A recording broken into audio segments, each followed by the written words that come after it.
కథాభిమానులందరికీ నమస్కారం అండి.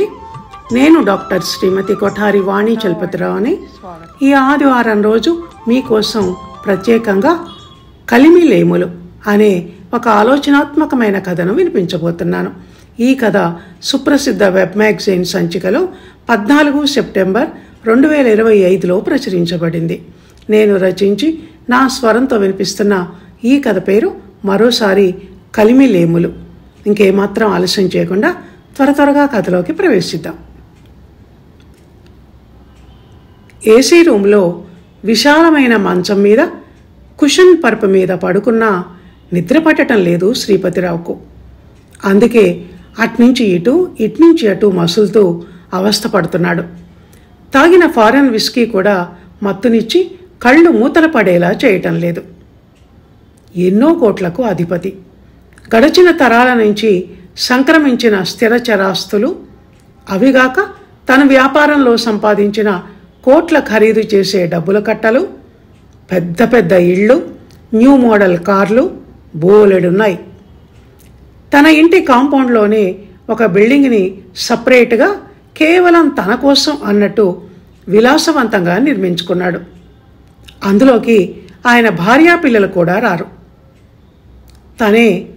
తను ఒక భర్తని అన్న విషయం ఆయనకు గుర్తుకొచ్చినప్పుడు భార్య సౌదామిని ఉండే భవంతిలోని బెడ్రూమ్కు వెళ్ళి వస్తాడు. ఒక్కడే ఏకాంతంగా ఎంజాయ్ చేయాలని అనిపించిన రోజు మాత్రం తన బిల్డింగ్లో తను ఉంటాడు. మనుషులతో కలిసి గడపటం కన్నా ఒంటరిగా డ్రాయింగ్ రూమ్లో కూర్చొని ఫారెన్ విస్కీ సిప్ చేస్తూ వేయించిన జీడిపప్పు పలుకులు నములుతూ మ్యూజిక్ సిస్టంలో నుంచి వచ్చే రొమాంటిక్ హిందీ పాటలు వింటూ అరమోడ్పు కన్నులతో ఆనందిస్తూ ఉంటాడు. నౌకరు టేబుల్ మీద అరేంజ్ చేసి వెళ్ళిన నాన్ వెజ్ వంటకాన్ని కడుపు నిండా తినేస్తాడు. స్త్రీ పొందు కావాలని అనిపించిన రోజు ఏ కాల్ గర్ల్నో, అంతగా గిరాకీ లేని ఏ సినిమా యాక్ట్రెస్నో బుక్ చేసుకుంటాడు. ఆ రోజు వచ్చిన అమ్మాయి పేరు రీతు అట. అది సినిమా పేరు. అసలు పేరు ఏ విజయలక్ష్మో ఏ లక్ష్మీకాంతమో అయి ఉంటుంది. కారు పంపితే కారులో వచ్చింది. ఫెయిర్గా, నాజుగ్గా, గ్లామరస్గా ఉంది.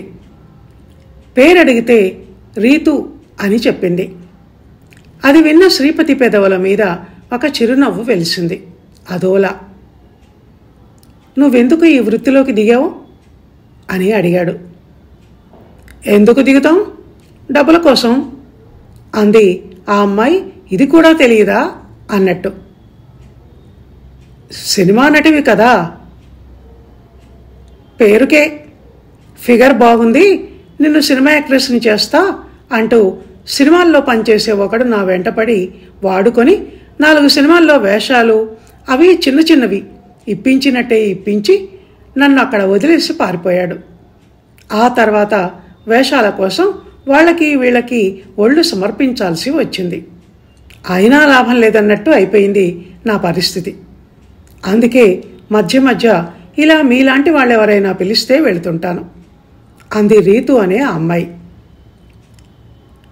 పాతకదే అన్నట్టు పెదవి విరిచాడు శ్రీపతి. అంతేగాని సెక్స్ కోరికతో ఆమె ఆ పని చేయటం లేదని, లేమితో కడుపాకలి తీర్చుకోవటానికి చేస్తోందని ఆమె చెప్పిన మనసుకు తట్టి అయ్యో పాపం అని అనిపించలేదు ఆ శ్రీమంతుడైన శ్రీపతికి. ఆడది ఒళ్ళు అమ్ముకుంటోందంటే కొవ్వెక్కి అని అనుకునేవాళ్లే కానీ దాని వెనుక ఉన్న మనసు బాధ ఏ పురుషుడికి అర్థం కాదు. ఆఖరికి సాటి స్త్రీలకు కూడా అర్థం కాదు. ఇంకే పనైనా చేసుకోవచ్చుగా అని నొసలు చిట్లించేవాళ్లే గాని ఆ పనికే తప్ప మరో పనికి ఆడదాన్ని ఏ మగాడు పిలవడు అని వాళ్ళకు అర్థం కాదు. కుటుంబం అనే గొడుగు రక్షణ కింద హాయిగా బ్రతికేవాళ్లకు. ఓ గంటసేపు ఉండి శ్రీపతికి పడక సుఖాన్ని ఇచ్చి అతనిచ్చిన నోట్లను పర్సులో పెట్టుకొని వెళ్ళిపోయింది రీతు. ఆ తర్వాతనే గంటైనా 2 గంటలైనా నిద్ర పట్టలేదు శ్రీపతికి. గుమ్మాలకున్న సిల్క్ పరదాలను తొలగించుకుంటూ వచ్చి బాల్కనీలో నించున్నాడు. పుచ్చపువ్వులా ఉంది వెన్నెల. చెట్ల కొమ్మల ఆకుల మీద నుంచి వస్తున్న గాలి చల్లగా హాయిగా వంటికి తగిలి ఎంత బాగుంది, ఏసీ చల్లదనం కన్నా బాగుంది అని అనుకున్నాడు. కిందకు చూస్తే వాచ్మ్యాన్ కుటుంబం కాపురం ఉండే చిన్న రేకుల షెడ్ దూరంగా కనిపించింది. వాచ్మ్యాన్ రాములు భార్యా పిల్లలు ఆరుబయట మంచాలేసుకుని పడుకున్నారు వేప చెట్టు కింద. ఇంతలో చిన్న గేటు చప్పుడయింది. రాములు కొంచెం తూలుతూ వస్తుండటం కనిపించింది. మొగుడొచ్చిన అలికిడికి నిద్ర లేచింది అతని భార్య లక్ష్మి. మళ్ళీ సారా తాగొచ్చావా అంది కోపంగా. ఏదో కొంచెం, ఓ చుక్కేసుకుంటే హాయిగా నిద్రపడుతుందని అంటున్నాడు రాములు నులక మంచం మీద వాలిపోతూ.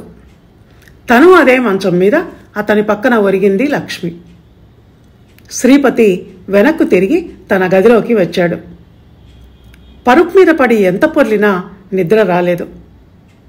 ఫారెన్ విస్కీ కొనుక్కోగలిగాడు, అందమైన ఆడదాని పొందును కొనుక్కోగలిగాడు. కానీ కంటిమీది కునుకును మాత్రం కొనుక్కోలేకపోతున్నాడు. డబ్బులతో కొనుక్కోలేనివి కూడా మనుషుల జీవితాల్లో కొన్ని ఉంటాయని అలాంటప్పుడే అనిపిస్తుంటుంది శ్రీపతికి. నిప్పులు తొక్కిన వాడిలా కోపంతో మధ్యహాల్లో గంతులు వేస్తున్నాడు శ్రీపతి. ముఖం కందగడ్డలా ఎర్రగా ఉంది. యూజ్లెస్ ఫెలో, యూజ్లెస్ ఫెలో అన్న మాటలు పదునుగా ఆయన నోట్లో నుంచి దూసుకొస్తున్నాయి. లోపలి గుమ్మం దగ్గర బిక్కుబిక్కుమంటూ నిల్చుని ఉంది ఆయన భార్య సౌదామిని. వీధి గుమ్మం దగ్గర వసారాలో భయంతో గజగజ వణుకుతూ నిల్చుని ఉన్నాడు డ్రైవర్ జగ్గు. వాచ్మ్యాన్ రాములు, నౌకర్ రవి అయ్యగారిని దూరం నుంచి మామూలుగా చూస్తేనే భయపడిపోతారు వాళ్ళు. ఇక కోపంలో ఉన్నాడంటే చెప్పేదే ఉంది. ఇంతకు అంతటి టెన్షన్ వాతావరణానికి కారణం ఏమిటి అంటే శ్రీపతిరావు గారి పుత్రరత్నం టీనేజీ కుర్రాడైన మనోజ్ యాక్సిడెంట్ చేశాడని, వేగంగా కారుతో గుద్దటంతో ఒక 5 ఏళ్ల పాప చనిపోయిందని, ఆ సమయంలో మనోజ్ తాగి ఉన్నాడని పోలీసుల నుంచి ఫోన్ వచ్చింది. ఎక్కీదక్కీ డబ్బులున్న శ్రీపతి లావిష్గా ఖర్చులు చేసే పనిలో భాగంగా కొడుకు మనోజ్కి, కూతురు మనస్వినికి డబ్బులు ఖర్చు చేసే పనిలో పూర్తి స్వేచ్ఛా స్వాతంత్ర్యాలను ఇచ్చేశాడు. లైఫ్ని ఎంజాయ్ చేయండి అని డెబిట్ కార్డులు చేతిలో పెట్టాడు. దాంతో వాళ్ళకు ఆడింది ఆట, పాడింది పాట అన్నట్టు అయింది. ఫ్యాషన్స్, ఫ్రెండ్స్, బైక్ మీద కారులో షికార్లు, పబ్బుల్లో క్లబ్బుల్లో చిందులు, గెంతులు, నిత్యకృత్యాలు అయిపోయాయి. ఆడపిల్ల అయిన మనస్విని అరకొర బట్టలు వేసుకుంటుంది, స్మోకింగ్ చేస్తుంది, డ్రింక్ చేస్తుంది. ఇక మనోజ్కైతే పటపగ్గాలే ఉండవు. ఫ్రెండ్స్ని వెంటేసుకుని తిరగటం తప్ప జీవితానికి ఓ లక్ష్యం, కొన్నైనా విలువలు అంటూ లేవు. నాన్న బోలెడు సంపాదించాడు, అది చాలు కొన్ని జనరేషన్స్ అయినా కూర్చొని తినటానికి. ఇంకా నేనెందుకు కష్టపడి సంపాదించటం అని అనిపిస్తుందో ఏమో, హాయిగా మోడర్న్ కల్చర్ని ఎంజాయ్ చేయటమే పనిగా పెట్టుకున్నాడు. ఆవు చేలో మేస్తే దూడ గట్టున మేస్తుందా? ఆవు బదులు ఇక్కడ ఎద్దు. తండ్రి దుర్వ్యసనాలు చూసి పిల్లలు నేర్చుకోకుండా ఎలా ఉంటారు? శ్రీపతిరావు ఎంత గుట్టుగా మెయింటైన్ చేస్తున్నానని అనుకుంటున్నా ఆ గుట్టంతా పిల్లలకు, భార్యకు, ఆఖరికి పనివాళ్లకు, వాచ్మెన్, డ్రైవర్, ఇంటి పనులు, వంట పనులు చేసేవాళ్ళు, వీళ్ళందరికీ ఆయన ఏంటో తెలుసు. అయినా పైకి ఎవ్వరూ నోరు విప్పరు, చాటుగా మాత్రం చెవులు కొరుక్కుంటూనే ఉంటారు.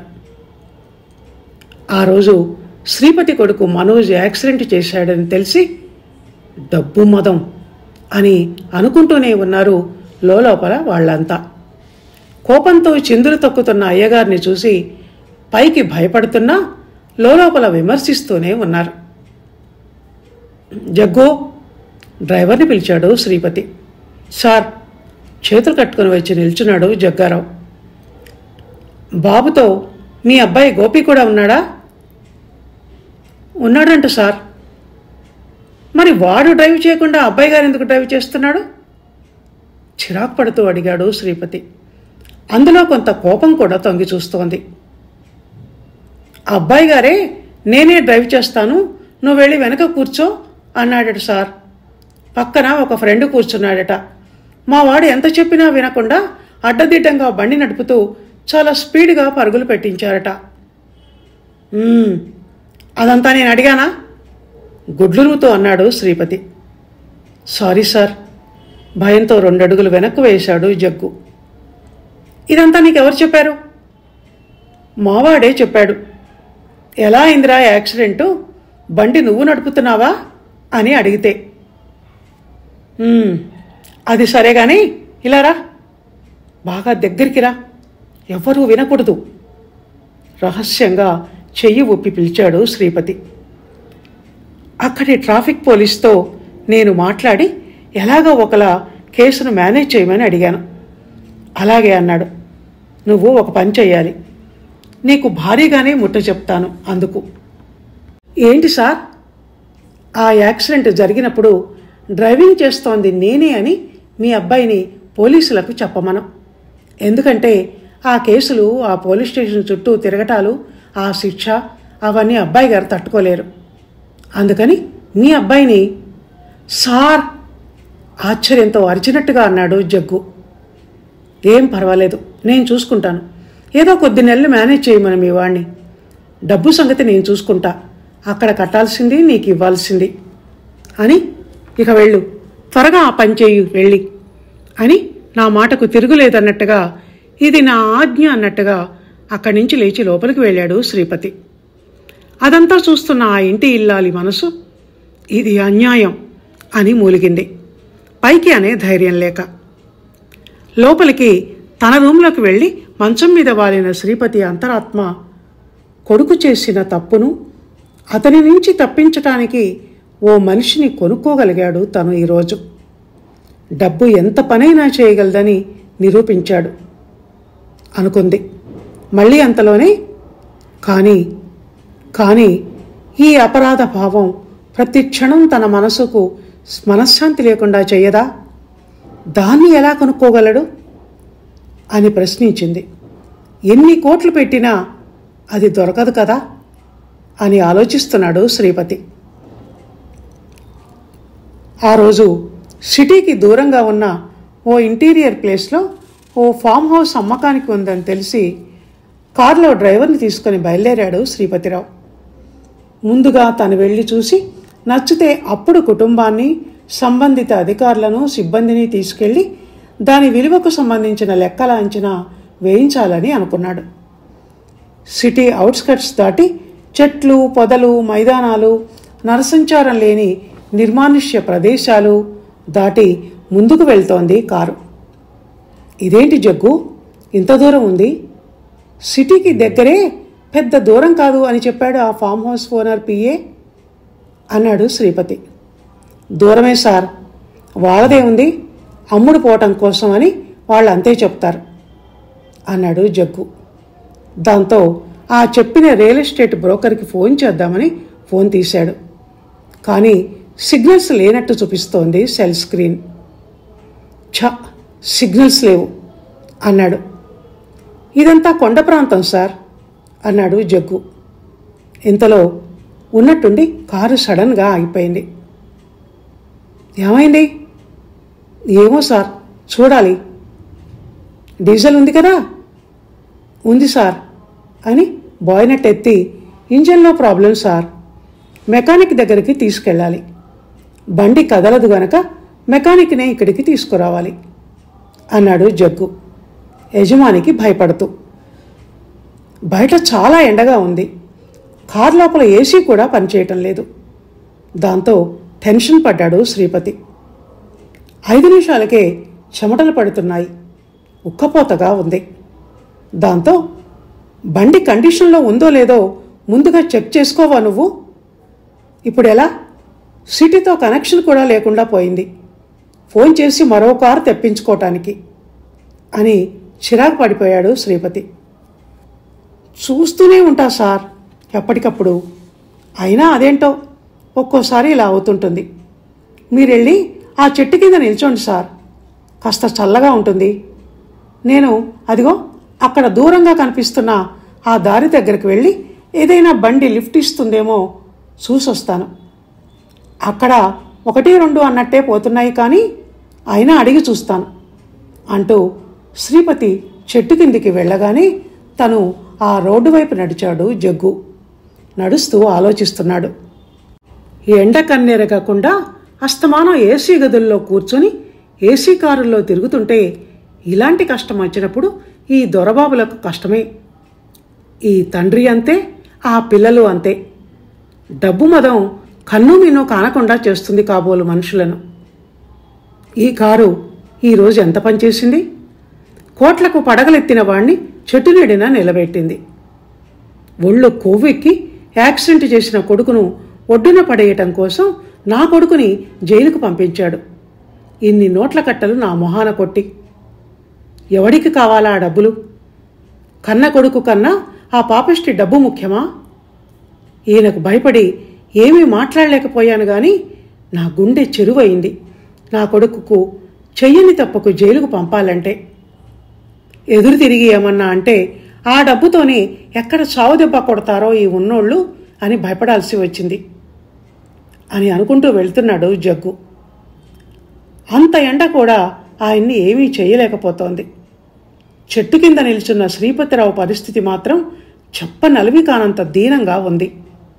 గాలి కూడా ఆయనకు చల్లదనాన్ని ఇవ్వటానికి నిరాకరించినట్టు చెట్టు మీది ఒక్క ఆకు ఒక్క కొమ్మ కూడా కదలటం మానేశాయి.